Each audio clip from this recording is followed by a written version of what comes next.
Ladies and gentlemen, welcome back to the FIDE Chess Grand Swiss. This is a monster tournament being held at the Isle of Man, and the two top finishers make it to the Candidates Tournament. And in case you haven't been watching any of the previous rounds, the Candidates Tournament is the tournament where the winner emerges to play against the world champion. So a lot at stake. Fabiano Caruana, Hikaru Nakamura, Hans Niemann, Alireza Firouzja, just to name a couple of players playing. This is the round 7 and 8 recap, and we are going to get into all the action and get a standings update as we approach the last 3 rounds of the tournament. Couple of very quick things. Number 1, yes, I look weird, okay? I am wearing makeup. Today I was at a 9-hour video shoot from 9 in the morning until like 6 p.m. So I haven't taken off the makeup. I just came home, and I'm recording this recap for you. Number 2, the book is officially a New York Times bestseller. It just came out yesterday. In case you missed it, I posted it on socials. You made this possible. Officially recognized as a New York Times bestseller, along with some other advice and self-help books, and that is incredible. Thank you all so much. In case you've gotten it, and in case you haven't, it's okay. You got Christmas. It's coming up. One very quick last thing. If you watch this video on the first day that it's out, all my courses are 25% off to celebrate the launch of the recent Tactics Masterclass. The Tactics Masterclass is a course for people who are really good at puzzle solving and can't find tactics in their own games and still make blunders. So check it out. And that's all I have to say. You're going to get a recap where I have a face covered in makeup. So this is not going to become a consistent thing unless you tell me in the comments that you like it, and then I'll wear makeup every video. No, I won't. So Hans Niemann in round number 7 was paired against Sean Rodrigue-Lemieux, and the incredible thing about this tournament, remember, the top 2 finishers go to the candidates, and Sean's a 2488 rated IM, which is wild, right? Like, so he might go to the candidates if he wins this whole thing. Hans had a setback. He lost the game, I believe, a round or 2 ago. It was to Vidit, but then he bounced back. But in this game, Hans channeled his inner Magnus. All right, E4. I don't know if he still a fan of Magnus after everything that happened. I know he was a fan of Magnus. I really wonder, who was Hans Niemann's favorite chess player besides himself? C6, D4, D5, E5. So we have a Carlsen, and Sean Rodrigue-Lemieux plays bishop F5, one of the most principled lines. Now, here at amateur level, the move H4 is extremely good. First of all, a lot of people just lose their bishop because they don't know what they're doing. But also, it's just a fun line to play. You get very aggressive lines. But knight F3 is the principled approach. It is the main line. It is the move that is played most often. And then here, generally, black will just maneuver. Black will play knight E7, knight D7. Black will play, like a lot of improving moves. No, Sean just goes C5. C5 is the critical approach. It's always been considered the main line. And there's a line here which goes bishop E3, CD, knight D4 targeting the bishop, knight E7 defending the bishop, C4, knight BC6, and then like white can, castle, put some pressure there. But recently what white has been doing is just just castling and not actually entering any of that forcing territory, allows black to defend, black to develop. It basically says, look, you wasted time. Let's not forget, you played a Carlsen. So you claimed the pawn was good here, and then a few moves later, you said, well, actually, I want the pawn on C5. Like, you can't have everything, right? If you're playing with black, you can't have everything. You can't play bishop F5 and C5 at the same time. So, castles, knight C6, C3. My desk is so creaky. You can't hear this, but it's like I've been gone all day. I'm pressing on my desk, and it's just going, C takes, knight E7, and Sean plays this move, bishop E4. Bishop E4 is putting pressure on this knight, so he could play knight to F5, clearing up that square and put pressure here. And a lot of players lose this position with white, even at decent level, below Hans's level. But I'm saying 22, 2100s, they lose a lot because it's very difficult for white to figure out what to do with this pawn. Black will go there, and Hans here plays knight D2, and then here plays bishop B5. So he spends 20 minutes on that move, and he has to pin, because it's actually kind of hard to defend this pawn. For example, if Hans plays knight B3, black could play A5 to try to play A4. Then if white plays A4 to stop A4, the bishop lives on B4 forever.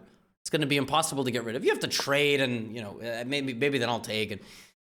Anyway, my point is, bishop B5 is what Hans chooses, queen B4, and really nice move here from Sean, bishop C2. Deflecting the queen away from the defense of this bishop. Hans doesn't like that, so he plays B3. He takes on C6, and then he plays bishop A3, and a couple moves later, we go into an endgame. Okay, now, white has to play this position, right? So he plays rook FC1. And then the bishop goes back to e4. Now, position is equal in terms of material. Two pieces, two rooks. Now, how is white going to win? Well, if white even wastes one move, very simple move by black, you will trade and play king to d7. Once the white rook cannot infiltrate on the only open file, the next move for white is rook c8. White will play, for black is rook c8, and white will never get anywhere.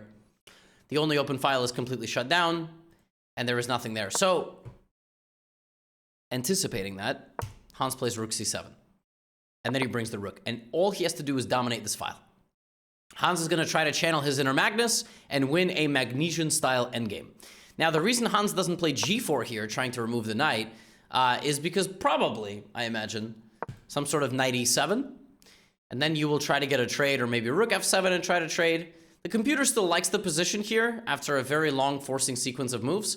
But Hans chooses to not rush, plays rook c1. Plays rook b7, just wants to put both rooks. Look at that. That's going to be a really big nightmare to deal with. Black cannot play rook c8. Actually, not because of rook e7. Because then this.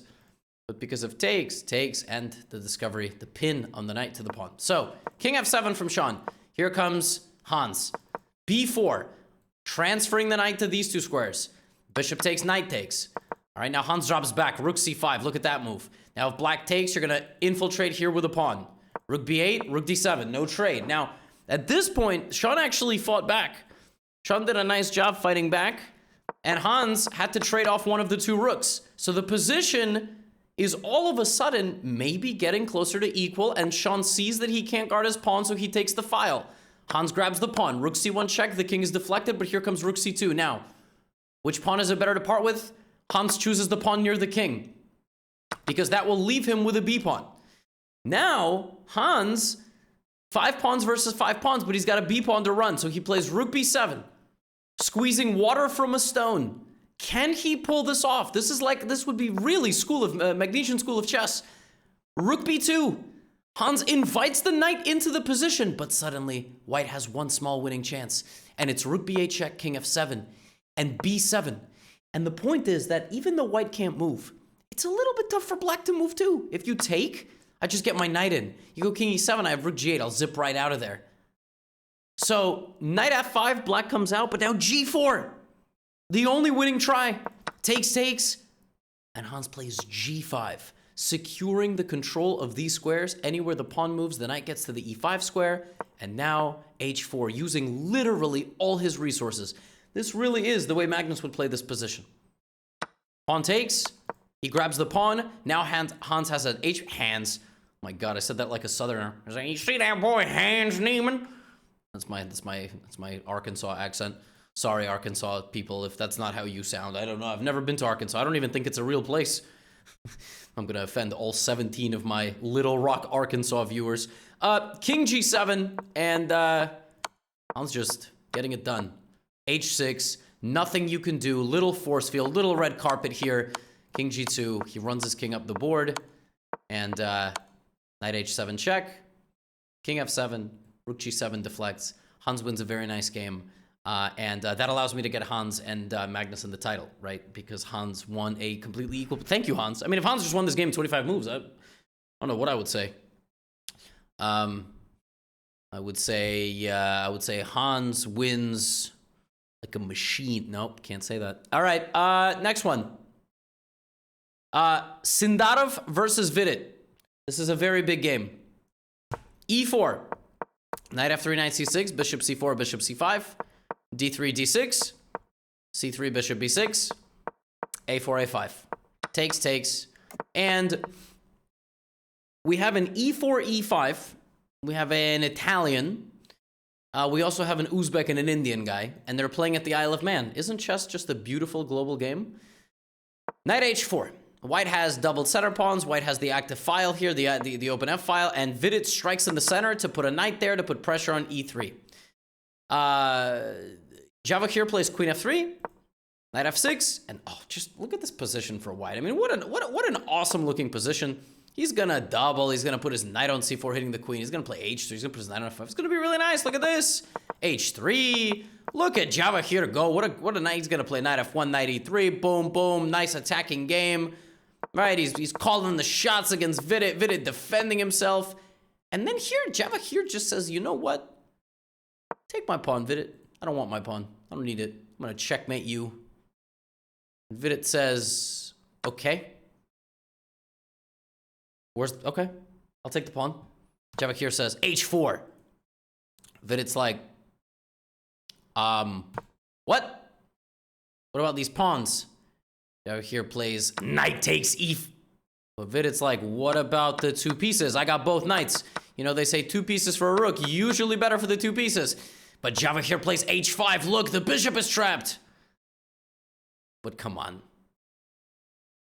You know Vidit watches Gotham. So in this position, Vidit had to play rook takes d3. It's not even a sacrifice. I don't even have to yell it. It's not a sacrifice because if rook takes d3, bishop takes e4. My point is, Vidit has seen, not bishop takes e4. I guess queen takes e4 would be better. Or even knight take, it wouldn't be bishop takes e4. Why actually? I'm kind of confused. Why can't the knight, wait, whoa. Now I don't understand. Oh! Well, that's why I'm commentating the games, right? And not actually. It's been a long day. Yeah, so the idea of rook takes d3, if you take is actually not this, you take. Because if this, that's a fork. So that's how you get the full rook, because if takes, then this. Okay, terrific. Yes, there you go, guys. So Vidit plays rook takes d3. Javahir plays bishop takes f7. He's trying to deflect the bishop from the defense of the rook. Vidit just cool, calm, and collected. And, uh-oh. Vidit's just in a better endgame. Not only is Vidit in a better endgame, he's got 2 pieces, and he's got a whole lot of pawns, right? He's got these 2 pawns that are ready to come down the board. This really does not feel like much of a pawn. I mean, that doesn't really count. So he's got all of this to work with. My friends, 8 or 9 times out of 10, 2 pieces are going to beat a rook. And this is no exception. Yes, Javahir plays very well with what he has, but he doesn't have enough. Black has 2 pieces. So you know what Black is going to do? Black is going to bring those 2 pieces forward. He's just going to make sure that nothing gets blundered over here. You cannot take because of knight f5. Look at that. And now he just goes b5. King f4. Look at that. Everything defends everything else. He pushes. The pawn gets to b2. Javahir 1 square away as well, but Vidit check. c6 defending everything. Rook takes b2 is possible, but even though you can take this pawn, you will have to lose that one. You cannot defend it because of the bishop. And in this position, Javahir Sandarov just resigned the game. He resigned the game because the pawn guards the bishop, and the bishop escorts that pawn. There is nothing to be done. Nothing. Except crack my neck. Oh, I've been sitting all day. Vidit Gujarati now leads the FIDE Grand Swiss. He lost the first round, and since then, he has been on a monster run. He defeated Hans Niemann. He defeated Javahir Sandarov. Defeated a ton of players. Vidit Gujarati from India. That would be a sleeper pick for the candidates. That'd be huge. Because Prague and Gukesh and those guys, right? Prague already made it to the candidates because of the performance at the World Cup. Gukesh might because there's a calendar-long FIDE circuit. I don't know what they do. I'll tell you guys about that when it. But Vidit, he's very close. And Vidit then drew in the 8th round against Hikaru. So Hikaru made a couple of draws in these rounds. But then there was some shakeups on the leaderboard. This game, and this game all has a leader emerging after 8 rounds. Here we go. Oh, and at the end, an update about Ramazan Zhalmakhanov, your new favorite chess player. So, Fabiano Caruana, Etienne Bacrot, 8th round, FIDE Grand Swiss. We have a Taimanov Sicilian. We have Black playing a very quick queenside expansion. Knight c6, queen c6, bishop e2, castles, knight e7, and whoa, what a move by Bacrot. You cannot take because you're going to get checkmated. Fabi plays bishop f4. Fabi has not spent any time. All of this clearly seems to be some form of preparation until now. Now he's on his own. He trades the dark squared bishops, hitting the knight. But the knight retreats. Rook d4 and rook d1. Beautiful position for Fabi, who is putting pressure on this pawn, which can't really be saved unless you play very passively. So that rook can't move now. That rook really can't move either. Fabi plays a4, expanding on the queen side. B takes. What a move from Fabi. putting pressure on both of these pawns, but Etienne right there. But Fabi's got so much to work with here. A4, A6, D5. Look at Fabiano's position. All 5 pieces point at the D5 pawn. Queen F6. Fabi wins this pawn. He's not relieving Etienne of the pawn just yet. He can win the pawn, but for now, look at Fabi, just effortless. If pawn takes, you can take with the rook, and then you infiltrate along the back rank. There's actually some really, really brutal stuff there. For example, takes, rook F8, king F8, checkmate. Like in Duolingo, queen B6, rook B4, Fabi just applying the pressure, but Etienne fighting back. He's slightly worse, but he's not losing. Knight C6. And Fabi's being pushed backwards now. Look at this. Queen C6 stabilizing. Knight F5. They're dancing. They're shuffling. We make it to 40th move. Fabiano's been 0.1 advantage literally the entire game. Etienne now expanding on the king side. Look at Fabi's position. I mean, Fabi's like doing his best, but there's nothing he can do. Rook C1. Is Etienne going to take over this game? King G8. I mean, look at Etienne. He's just like shuffling pieces back and forth. He's like, this guy can't do anything to me. Rook E1, Queen F6. Fabi goes B4. He's got to go for it. Creates a pawn passer. Right? 4 squares away from queening, but stopped. Rook F4. Now, Etienne offers a queen trade. So now the queens are off. It's just rooks and knights and some pawns. Knight G4. Look at that move. Creative by Fabi. Pawn takes, and here, king F8. But now Fabi zips in, making Etienne create weaknesses. F5, pushing too many pawns maybe. Look at Etienne go! But Etienne's still doing fine. Knight C6. But takes, and now rook to A5. This is such a high-level move. Everything is equal, but that one trade will create outside pass pawn winning chances for white. The pawn is literally the worst possible pawn to deal with for black. And he plays rook C5. And the move that he probably had to play was something like king F7. And the computer really likes this. Just giving up the material, you're going to get cut off, but you'll play rook A6 and stop the pawn, but still, there is rook here, and you are probably going to lose. You're going to lose because of the outside pass pawn. Etienne probably should have not pushed this pawn so quickly. Maybe he didn't need to trade the queens, but more than anything else, this is the move that likely cost him the game. He tried to trade off this knight, but instead, just something like rook B3. But I think he was a little bit concerned, but in endgames, you have to think about, I'm not coaching Etienne, I'm coaching you using Etienne's game. You have to think about what the fallout of every trade is going to be. And unfortunately for Etienne, he can't stop the pawn. Well, he can if he plays something like rook C8, but Fabi's just going to play A7 and bring his king and try to win from this position. Now, at this point, the game ends. So either Etienne lost on time, but I don't think that happened. He played this, and then maybe he just resigned after this. Maybe he just, but I don't know. I'm actually not sure, but it seems the game ended, the broadcast. Let me double check that. It just came home today, so, but it does seem like Fabiano won after rook C8. That is mildly disturbing, but I don't know if there's something I'm missing. I went to check social media, and my social media is down. Okay. No problem. That's great. Terrific. Okay. Well, that's all okay. Well, Fabi's tied for first. That's what I know, and you'll fill me in the comments. And I was not at my computer the entire day. I was unable to, unfortunately, gather all the information. Fabi won. Next game. Andrei Esipenko. Here I know what happened. I was actually following this particular game the entire day. Knight F3 from Esipenko. Knight F6. He plays in a Catalan type of way, D4. So Keymer plays in a way where he shoves the pawn to D4, and he prevents Andrei from playing an actual Catalan. You know, he could have played bishop B7, he could have allowed D4, but he plays D4. It's like a Catalan declined, all right? He's like, nope. Castles, knight C6, pawn to E3, pawn to E5. Okay, great. Pawn takes. Now E4, all right? A nice central strike, trying to put some pressure. D5. What Keymer wanted was something like knight h4. Well, actually, knight h4 would be really nice because you might actually lose your knight, but something like knight e1. But instead of just d5, Andrei is like, listen, you're giving me a pawn, I'm not giving it back, okay? I'm going to attack your knight. Pawn takes, And now, instead of taking the knight, because he would lose the bishop, he takes the queen. So he takes with the queen. So Andrei sacrifices his knight. What does he do it for? For the resistance. Rook e1 pins the knight to the king. This counter pins. Now queen d1 and f3. Now look at Vincent's time management and look at Esipenko. Queen a4 check. He is not thinking. If you take, then black actually goes here, which is a fork, and you can't take the knight because queen takes rook. So actually, this is all part of Andrei's prep. Then he plays d4. Andrei has not thought.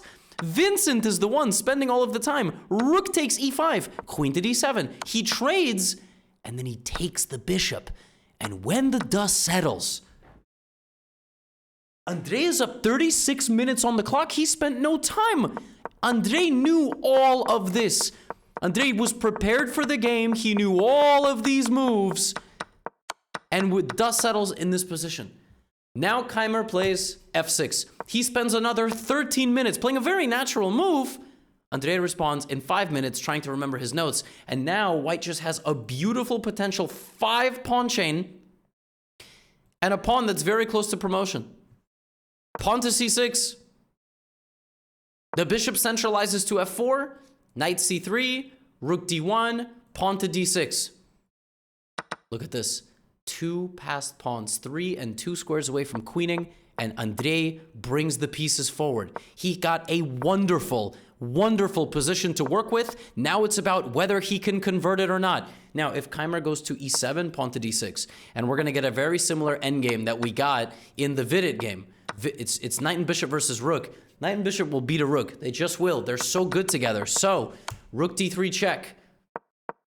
And white just advances. Oh my goodness, the pawns are looking too good. He threatens a draw, but he doesn't go for a draw. Keymer fights back, but bishop e3, and the pawns are just too close. You take on a7, Vincent has to sacrifice his rook, but we're going to an endgame. Bishop c5, rook c1. Look at how many pawns Esipenko has. It feels like he's up 2 or 3, but he's only up 1. Bishop d4, a nice move. Hitting the bishop, trying to get the rook as active as possible. Bishop f6, and he's going to win the pawn here as well. 2 pawns up. Maybe Stockfish could try to defend this with black against a human, but let me tell you something right now. Black is not Stockfish. Black is Vincent Keymer, and despite being able to fight back a little bit, he loses all his pawns. And Andrei Esipenko wins after a dazzling display of opening preparation, a really nice way to convert the middle game and end game, and he's tied for first as well. And here's another person who's tied for first, the winner of this game between Bogdan Daniel Deac and Radoslav Wojtaszek from Poland. This was also in Italian. This was a little bit different than the Vidit game. You'll remember in the Vidit game, Vidit Sindarov, there was a bishop here, and then a pawn there, and a rook on that file. These guys played it in a slightly different way, and this one opened up quickly. Big trade, and we go deep into an endgame, as the players only have rooks, knights, and bishop. And white has the most microscopic advantage possible. Like, literally, 0.00001, with a little bit more space, potential for b5, maybe a bishop trade, just slow and steady improvement. And, you know, he's going to try, but Wojtaszek is just calmly, you know, fighting back. But look at this, controlling the center, advancing over here, advancing on the queen side. Deac is really the one calling the shots, all right? He's like hitting the ball to the different corners in tennis, and his opponent is hitting him back, but he's getting tired. F5, G4, look at this. I mean, listen, if Wojtaszek survives this, it's going to be nothing short of a defensive miracle. H4, Bishop D2, and I mean, every piece is doing something. This has been a miserable 4-hour game. It's been like a 2-minute recap, but it's like a 4-hour game just groveling, defending. It looks like finally Wojtaszek is through the worst of it. Bishop out, look at that move. Look at this. If you take, that allows in the rook. So he plays rook a5, and then he plays knight d3 and says, all right, you can take my pawn on h4, or go back. Bishop b6 attacks the rook goes back, and we move on. And Wojtaszek decided after 41 moves of just solid defending, this bozo just lost the pawn. And that's chess. Sometimes the naughty voices creep in. You just spent 40 moves. You just spent 4 hours. In my case, 9 hours covered in makeup. I don't think Wojtaszek was wearing it. You just spent 4 hours defending. And you tried to stand up to your bully. And sometimes that's just the wrong idea. Sometimes you got to just seek help from other sources, because in comes knight c5, which was never possible with the bishop on b6. It was never possible with the bishop on b6 because let's say something like this and like knight d7. Oh, I guess knight d7. I don't know. Let's just say, knight c5 was played here. You would just take it, and this pawn is just a sitting duck, right? But now it is possible. And now rook a7. And now I actually do take your bishop. That was the whole point. I couldn't take your bishop, but now I do. You know why? Because my knight is a god. Look at knight e6. And he's going to lose the pawn on g7, but more importantly, he's going to lose the rest of his pieces. Rook b7, knight c5, he just resigns. He resigns because after this, let's say rook a7, you can't move a piece. Look at black's pieces. They are completely stuck. And the way white, you know how you're going to lose this game with black? Let's say you go king d8 here. Let's say you go king c8 here. Let's say you go king d8. My friends, do you see where this is going? My king is going to walk in and he is going to feast. He's going to feast. And if you get your king to, over here, like by some sort of miracle, I'll play knight e6, then I'll win that, then that, then that, then that. And then I'm going to promote 5 knights and checkmate you. And Bogdan Daniel Deac is tied for first. Out of nowhere, the young 2700 Grandmaster from Romania. And now we will end today's recap with an update about your favorite chess player of all time, Ramazan Zhalmakhanov, 20-year-old international master with 1 Grandmaster norm from Kazakhstan, finally has a profile photo as a player on chess.com, undefeated in this event. This is his 7th round game against Vladimir Fedoseev. And my friends, this man is unbelievable. First of all, Fedoseev, he's a Gotham Knights team member. He was a champion of the Pro Chess League last year with the Gotham Knights. But Ramazan is unbelievable. We go some 20 moves deep in this game, and Ramazan is completely equal against another 2700. I will remind you of Ramazan's results up until this point. Win over 2650 and 2680. Drew Firouzja and Anish Giri, 2770, 2760. Drew Sevian, who's rated 2698 or 2682, and Drew Sarana, who's the other one, 2698 or 2682. This guy's undefeated. This is round number 7. He's playing 2691 Fedoseev. He's trading all the pieces. We're in a endgame. He's got knights and bishops on the board. It's completely equal position. This is unbelievable stuff. I mean, now Fedoseev, is going to try to win, obviously, because he's 2700, but he can't beat Ramazan. Nobody can beat Ramazan. But just like in the previous game, the Deac game, only one guy can win. You look at this position, only one guy can win. Only one guy is calling the shots. One guy is defending. But if Fedoseev at some point is able to break through and just create a little bit of problems for black, something good might happen for him. But he can't. Ramazan is defending spectacularly. Look at this knight g1. Fedoseev's jumping around. He's just trying to... At this point, Fedoseev is just showing his opponent he knows how the horse moves. Like, look, he's got no plan, right? No plan at all. h5, h6. That's it. It's a deadlock position. There's nothing you can do. Or is there? Or is there? And we're just missing it. Uh-oh. Uh-oh. Fedoseev found an idea. You know what the idea is? That pawn. In endgames, there is a deceiving concept of a fortress. When one side has a massive space advantage, but the position is locked, you got to be very careful with the base of your pawn chain. Why? Because that pawn, defending this pawn, is a bit of an illusion. What am I talking about? You're going to get to a situation. The threat is actually to take the pawn. And when your opponent can sneak in, you're going to lose. So it looks locked, but when the base of your pawn chain is so close to the promotion square, suddenly here comes Fedoseev. He has opened up the position for some attacking possibilities. In comes his king, and you're just not going to stop his knights. And I got bad news for you, but I will very quickly follow it up with good news. Ramazan Zhalmakhanov has been defeated. He has been defeated. And his undefeated streak sadly comes to an end. But in round 8, he drew Sam Shankland. He followed up this result with a victory, a draw over another 2690 rated player. So the Ramazan story continues. My friends, your update after 8 rounds of the Grand Swiss is as follows. Andrei Esipenko, Vidit Gujarati, Fabiano Caruana, Bogdan Daniel Deac. I showed you all of their games today. 6 points out of 8. We have a handful of players with 5.5, including Hikaru. including Predke, who's doing well in this tournament. Kuzubov will show a game of his, Eric Geisy, and so on. And then a big tie with folks who have 5 points. That group, I believe, also includes Hans Niemann. He's got to win a game. He's going to get right back up there. But we have 3 more rounds to go. And standings on the women's side, Vaishali doing well, super well.